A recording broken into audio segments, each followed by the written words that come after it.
All right, everyone, welcome to my YouTube channel. Today's video is going to be a very long one. There's going to be a lot to consume, a lot to digest. So if you don't have a notebook or some kind of note-taking device, then I recommend getting one because I'm going to be unpacking a lot and it might be hard for you to retain all of this information. So let's get started with the topic of today's video. Today's video topic is going to be about bench press. And I've been getting this a lot in my Discord, in my comment section. Everyone's been asking me, Nico, can you give us some more information on bench press? Like, can you teach us how do you bench press so well?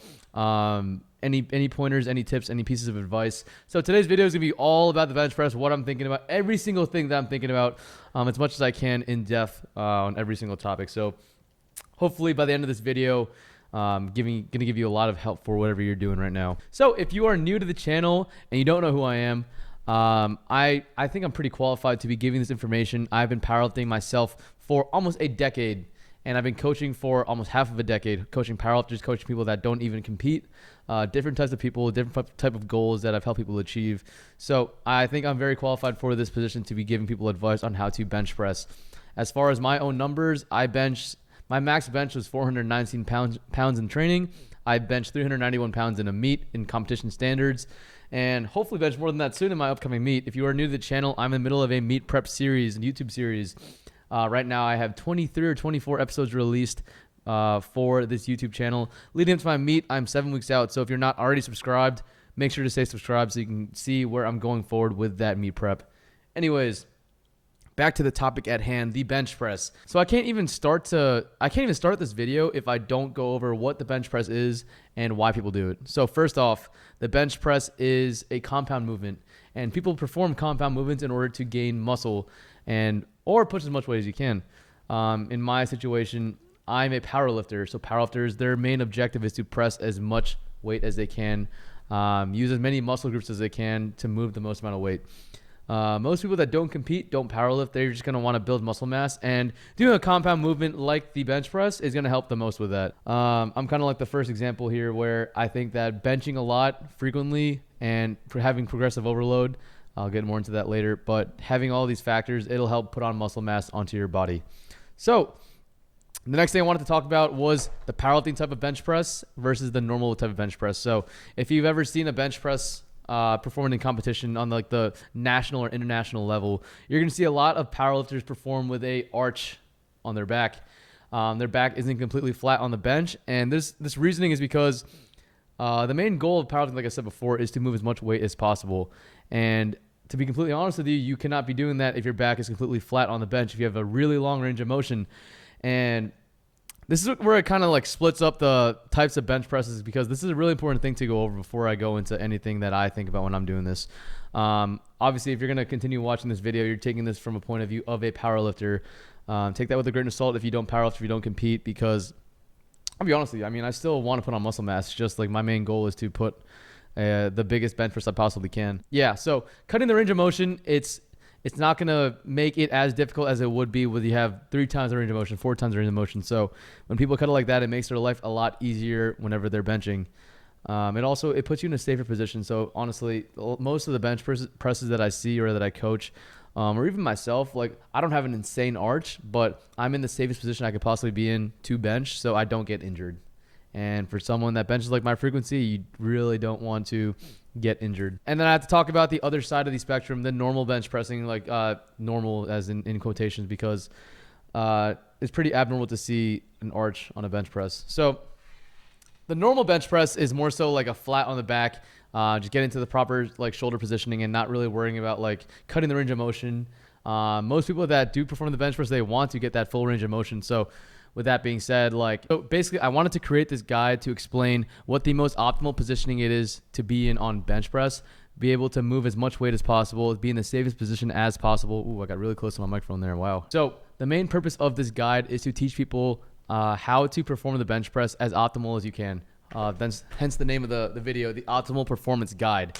In high hopes of teaching this information, more people are going to be more aware of what to do, be safer, be stronger, and honestly just dish out quality information for people to help themselves with, help their friends with. So That's my main goal here. I want people to be benching safely. I want people to be getting a lot stronger and be happy with their progress, because honestly, coming from someone that's been so stagnant with bench press when I first started lifting, like I wish I had this information when I first started. So with that being said, hope I can help you out. Let me know in the comments below any point in this video if you have any type of feedback, any type of like rebuttal, or if you don't agree with me, like let me know down in the comments below, like any time in this video, because I'm all ears. Honestly, I'm just trying to help you guys out, so let me know what you guys think. With that being said, let's get started with the most important part of the bench press. Like, you can't even think about doing the bench if you don't set up properly. And there's a few things you have to take into account before you even lay down on the bench. For example, the rack height.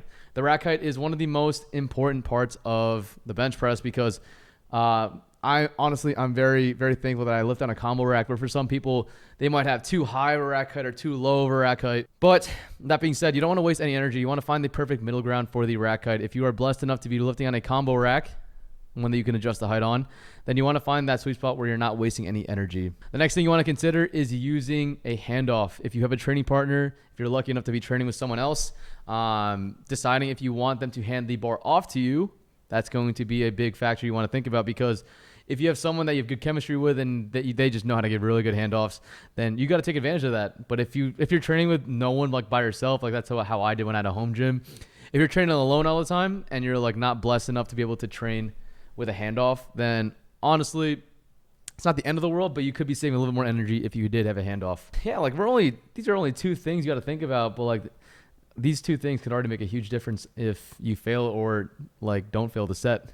So the next one I want to talk about is wrist wraps or gear. There's a few pieces of gear that you could wear when you're benching. Like for example, if you're a powerlifter, you usually wear wrist wraps. You can wear a belt. These pieces of equipment can help you put more pounds on your bench press. But personally, I don't use any of them.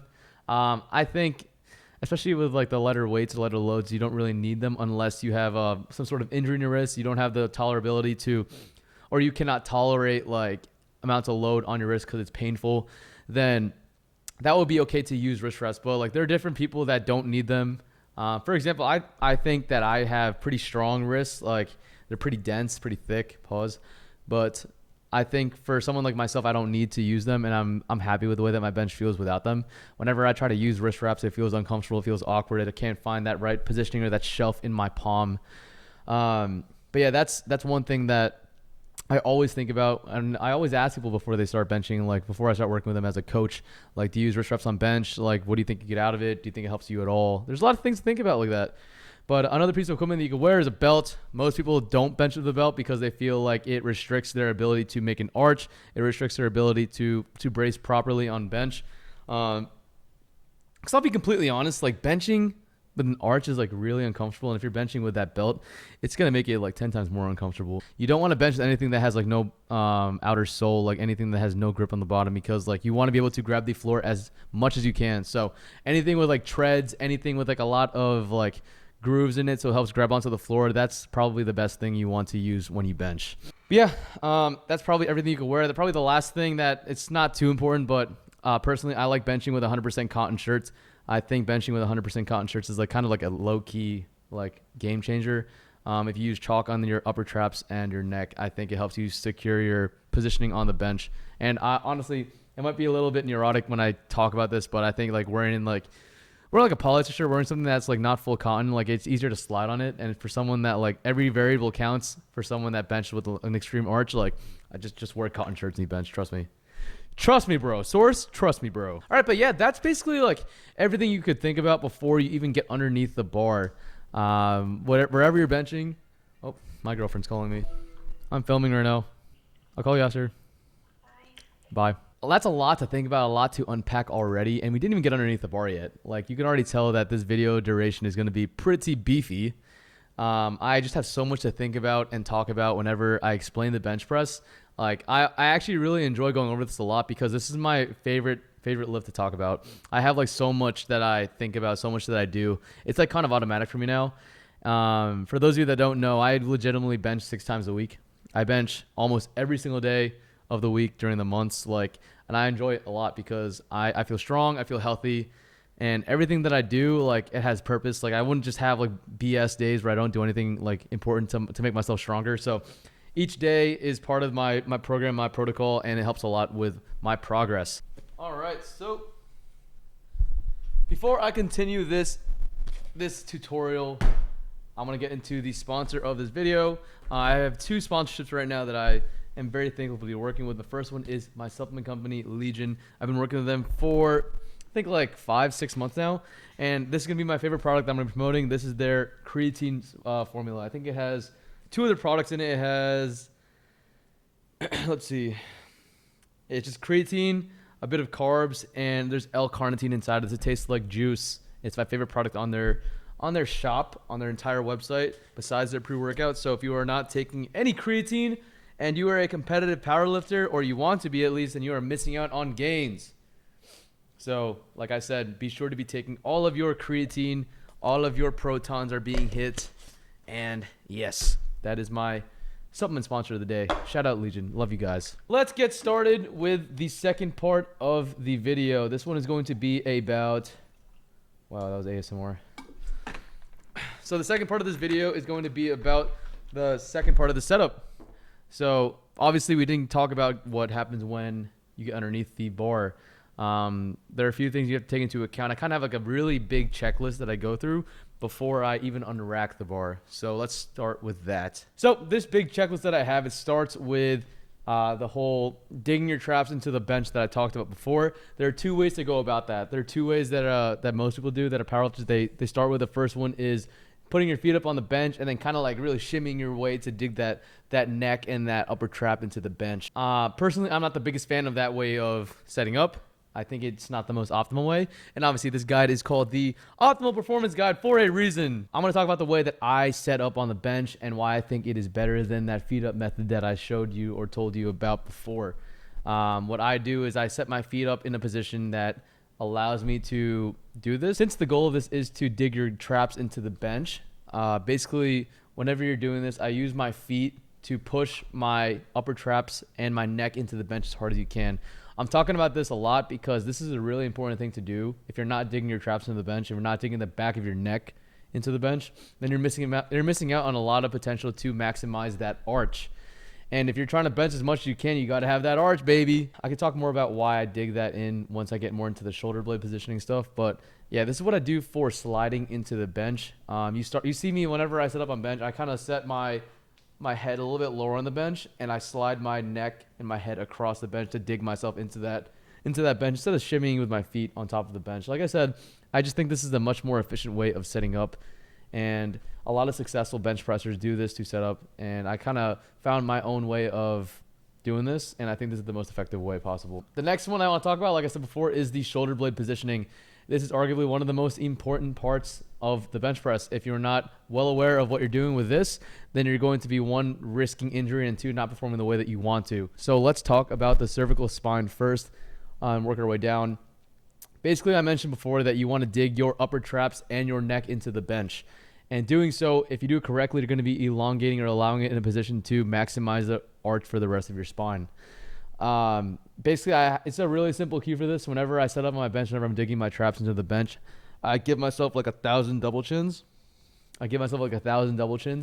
And that will give me more surface area on my neck to allow for a better arch. That is one cue that I've been doing for the past 4 years, and I think that's been really helpful for me so far, thus far. Then work our way down to the T-spine. This is where a majority of your arching is going to be happening. You don't want much of an arch to be happening on your lumbar spine because it's a very rigid portion of your spine. You don't want that to bend at all. Trust me, you don't want that to bend at all. You see people with these insane arches that's literally all coming from their thoracic spine. And with this, basically, with your shoulder blades, you want to retract and depress your shoulder blades as much as you can and really drive that rib cage out with your legs, with your foot tension, whatever you have going on with your leg drive. That's another important topic later. Whatever you have going on with that, that's what's making your ribs flare out. That's what's making your arch happen in your thoracic spine, and that's very, very important. This all has to be cohesive. It all has to be natural. Like I said before, guys, this is a lot of information. If you're not writing this down, then you're not going to retain any of this information, guys. Like, this is a lot to be processing. It's like a really big checklist that I have even before I start benching. Like, I think we're around like 15-20 minutes and I didn't even get the bar unracked yet. This is a lot of information, guys. The last thing I wanted to talk about is the leg drive. And people can argue that you only need leg drive once the bar is unracked, but dude, like you need to be applying leg drive the second you start setting up on bench press. If you're not doing that, then you're not going to be able to maximize the potential for your arch. And you're going to lead to a lot of issues down the road, like your butt coming off the bench. Like there are a lot of things that you need to pay attention to here. Like I know like this is like really overwhelming, but trust me, if you can kind of get this down and kind of get it like automatic, then you will be benching a lot more than what you're doing right now. With the leg drive thing, there's important things you need to focus on, and the first thing you want to focus on is your foot positioning. I mentioned before that you need really like grippy shoes. Those grippy shoes are going to come into play right now. So wherever you have your shoes, your feet, you need to make sure that it accomplishes one thing. It needs to apply force in a certain direction. And there's two ways you can kind of go about this, and it's all personal preference. But I'll start with what I don't do. Some people that apply leg drive, they apply force directly down into the floor. So basically they're trying to push down into the floor with their feet. The only reason I don't really love this one too much is because a lot of times that people do this, it's they cramp up in their lower back. They arch their lumbar spine a little bit too much. And personally, I've never had personal success with this. I've tried it before and it's worked a little bit for me, but I just didn't love doing it like that until I started doing this second option. The way that I apply force with my legs is I push the floor. I try to spread the floor away from me. So if you see me set up on bench, my feet are very far in front of me. And when I'm doing that, I'm pushing the floor away from me, away from my head, away from my neck. And those legs, it kind of is forcing my ribs to drive up in that positioning. And I've been doing this for like 3 to 4 years, like I said, and I've had no issues with it. The only times that it's given me some sort of like problem is that my butt hovers a little bit.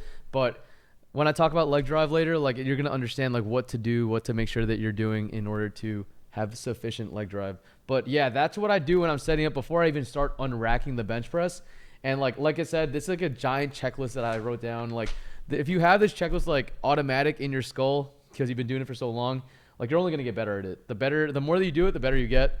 And legitimately, you just need a lot of practice. One thing I didn't mention this before, is I always have my eyes directly leveled underneath the bar. I never want to be too close to that because you want to give yourself room to bench the weight itself without clipping the rack. So make sure your eyes are underneath the bar. Traps dug into the bench, like I said before, the feet in the appropriate position and scaps appropriately retracted and depressed at the same time. And that ribcage position is going to be important. Like legitimately, you want to be like firmly ground to whatever you're grabbing onto on the bench, secure to the floor. Like a lot of things, you want to make sure you're secure with everything. So those are pretty much everything that I think about before I even unrack the bar. Hopefully, you can apply some of those cues into your lifts. But like I said, I think this is a good starting point for where you want to be before you even start unracking the bar. So let's get started with the next topic. Wow, this is going to be a long video. I'm excited for this. All right, so that's pretty much everything you should be thinking about underneath the bar. A lot of things I know. While we're taking a little break right now, if you're not already subscribed to the YouTube channel, make sure you are subscribed. Hit that post notifications button so whenever I post a video, it pops up on your feed, pops up on your notifications. It'll be awesome, and you get to clock into the premieres with me and the rest of the Discord family. But yeah, let's get started to the next topic of this video. The next topic I want to talk about is how to perform the actual rep itself. On to the next subject of the video. So basically, we got to talk about judging in powerlifting before we can kind of continue into the reps, because it's going to be pretty important when we're talking about performing the best that we can in the competition. So there's a few things that judges look for on the bench press. The first one is 3 points of contact from the back of the head onto the bench, your butt on the bench, and your feet, and specifically your heels, planted onto the floor. You got to make sure that all those things are connected to whatever they're supposed to be with the entire time. And if one comes off, then that's when you're going to get a red flag. So you got to make sure they're all on. I'm pretty sure they just changed the rule about the head being on in the USAPL. I might be mistaken about that, but yeah, you got to make sure about that. The next thing that they're going to give you is a start command. They're looking for locked elbows. Everything's connected to what they're supposed to be connected to, and the bar is stable and controlled. The last thing they're going to be looking for, the last thing they're going to be giving you is a press command, and they're going to give you the press command when the bar is motionless on top of your chest, and finally the rack command once the bar is locked out, fully elbows locked, full control of the bar, everything else, etc. Then they're going to be giving you a press command when the bar is motionless on top of your chest or your sternum, whenever you have it, and finally the rack command whenever your elbows are locked out at the top of the rep. So short and simple with the judging portion of this video, but basically with all that information that we have about judging, then we can kind of go into how to perform the reps that we want to in training. Because obviously whenever you train, you want to train to standard and perform everything you can that it is competition appropriate. So we got to talk about a few things here when performing repetitions on the bench press. The first thing is that maintain the position that we have from the starting position. Before we even unrack, I told you that positioning about how you want to dig your traps into the bench. You want to make sure your shoulder blades are in a good position with retraction and depression. And then whenever you're sitting for bench, you want to make sure you have appropriate amount of leg drive, driving the rib cage up the entire time. All of these things are very, very important to do during the reps. And it's important to maintain the positioning as much as you can throughout reps for top sets, for back offs, because it is strong like that and it is safe like that. Especially with like the top sets of like lower rep schemes, it's important to maintain your positioning as much as you can. Next thing I want to talk about is the leg drive, because before we even talk about like bringing it down, we got to talk about how we need to maintain the leg drive throughout the entire motion. One mistake I see people do all the time is they only apply leg drive once the bar is being pressed off of their chest. And I think this is a big red flag in powerlifting type of benching, because with this, then you're going to see that ass fly off the bench. You're going to see a lot of instability in the bottom of the press, because they're going to be too worried about like how much more leg drive they have to apply versus maintaining tension in their feet, maintaining tension in their shoulder blades. So a lot of it gets really inconsistent and sloppy when you only do leg drive at the bottom of the bench. That can kind of lead into my next topic here, the bar path. So obviously, whenever you're bringing the bar down, you have to touch it in a certain position. And wherever you touch the bar, like I always try to aim for the highest point of my arch, and I think that is the best position to be benching from. For a lot of reasons. The first reason is because you can have an appropriate amount of elbow flare and tuck. You want to find the sweet spot that's great for your body type. Everyone is built differently with arm length, with torso length, with flexibility in their thoracic spine. So you got to take all these into account and find what is appropriate for you. I found it like my best touching point is like right below or on top of my sternum. And I've been doing this for a while, and I think that's the strongest position that I have for my body type. So it's up to you to experiment on what find is the best for you. But I think the highest point of your arch is a great one. As long as you have an appropriate amount of scapular depression, you can find a lot of success with that, the highest touch point.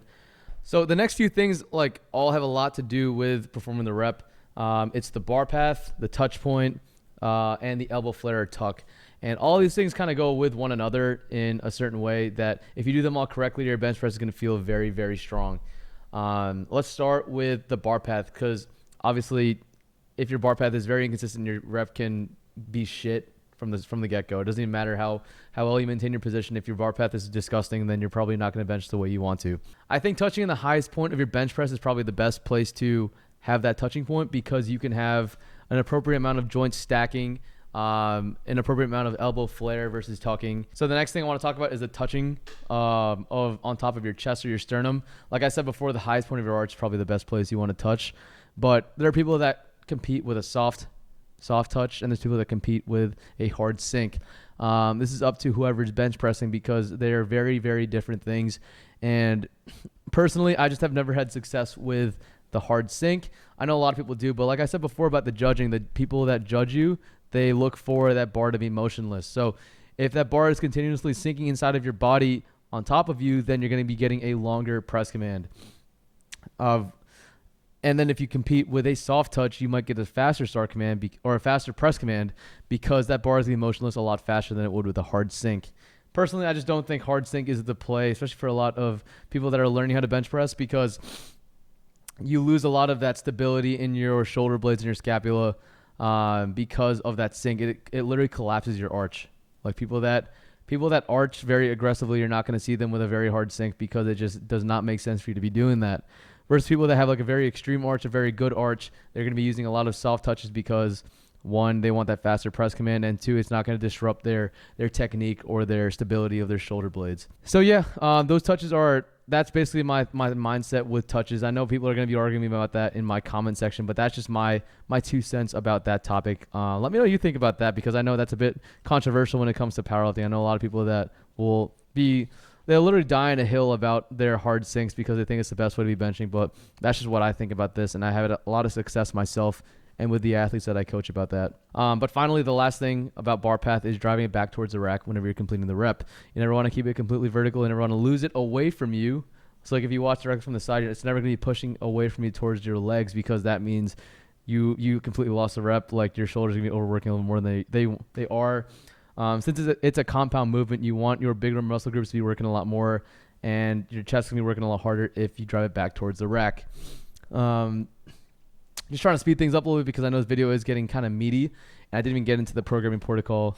I didn't even get into the programming portion of this video yet, but yeah, this is pretty much everything that I'm thinking throughout the entire bench press workout, like a bench press exercise, because honestly, it is very complex. It is very in depth, but if you can kind of learn how to apply all of these into your bench press, it's going to become like automatic. It's going to become routine. It took me a while to get to where I am today. You can't rush the process. You need to be very patient with your technique, very patient with the lift itself. But hopefully if you apply a lot of these things sooner rather than later, you might see the progress that you want a lot faster at first, especially. But it does take some time to get used to benching like this, because it's not the easiest thing in the world. I mentioned before, it's not the most comfortable thing in the world. So you just got to get used to it. All right, so I know this is a bit beefy portion of the video talking about how to do the reps itself. But now we can kind of go forward with talking about like programming, talking about like frequency, volume, intensity, and program for men and for women. A lot of things that you can talk about, but I'm going to be doing that with Joe tomorrow. Joe is a very intelligent coach. He's been doing this for a lot longer than I have, and he's very successful as a coach. He coaches the top athletes in the country, across the world. So tomorrow I'll be doing that with Joe. I'm going to write down a list of things to say with him, and hopefully we can give you guys some more insight on how to program bench press. But I'll see you guys tomorrow in the next clip. All right, guys. So today I'm going to wrap this video talking about programming with one of my best friends. He is the head coach for Game Day Barbell, Joe Stanek. Joe, introduce yourself. Yeah, I mean, you kind of hit the nail on the head there. I'm head coach for Game Day Barbell. Half the main owners own a defunct supplement company that's coming back soon. TikToker. Awesome. So basically, I wanted to bring you on to the ending portion of this video because I wanted to talk about programming with someone that was very like expert level with their coaching service. So for my first question for you is, since this is like a kind of general guide for people that are beginners, people that want to powerlift, people that don't really know what the bench press is, what is your first piece of advice for someone that is brand new to bench pressing? Sure. So more than any lift, I would say bench press is something that's very skill based. A lot of people have a tendency to want to focus a little bit more on intensity and not performing lifts as often, especially as of late. I've noticed that's kind of become a trend. And to be honest, I think you're not going to get very far bench pressing if you're doing it very little. It's just like any other like athletic movement that you're trying to get better at. You have to think about it that way rather than going into the gym and trying to, break down your muscle. Or so it's a lot of practice, right? It's like I went over in this video, like I think I spent like 30 minutes going over like technique, and like I think 15 minutes of it were just like before, like things I even think about before I even get under the bar. Like it's just shit like that. Like you need to really think about what you're doing every time you like get underneath the bar, every time you're approaching the bench press. Like you have to apply different cues and like kind of like you got to let it flow. Got to get used to the different techniques that I kind of introduced to you guys. So basically what he's just saying is just like it's a lot of practice. It takes a lot of time to do something like this. Yep. So yep. My next question to you is going to be programming wise. What for someone that is brand new, what do you think is the best way to approach bench press? Yeah, so I think, and this is going to be a hot take, I think for beginners, no less than 3 times a week. I used to be that guy that was like 2's enough, but honestly, 3 times per week I think is what I would put a beginner on, just so they're practicing pretty often. And I would say just start biasing your heavy sessions toward the end of the week, just because that's really, really important, whether you want to be strong for powerlifting or just in general. It's a lot easier to program bench press that way. So just whatever you want to be strongest on, make sure that session falls towards the end of the week. Okay, so now say that you start doing this and you like kind of fall in love with bench pressing and you want to become like a powerlifter now. So like how would you transition from that to what you just said to becoming a powerlifter now, like transition to like a powerlifting style periodization? So I think the main difference between just somebody who wants to be good at bench press and a power lifter is we obviously want to be able to move the most weight possible, right? So purely from a programming standpoint, I think the biggest difference would be just adding in at least one heavy top set each week. So that's going to be probably around 85% plus if you're thinking about it in percentages, and RPE wise, maybe 6 or above pretty consistently. which a lot of people out there, if this is your first time thinking about programming for bench press, you might be thinking, oh, shouldn't I be going to failure all the time? No, you actually kind of want to do the opposite. The quality that we're trying to develop is actually force production, and you don't need to go anywhere near failure to do that. And in fact, you'll probably make better gains doing that consistently rather than just constantly going to failure. So that's probably the two biggest differences. You add in a heavy top set at least once per week, and you're not going anywhere near close to failure most of the time.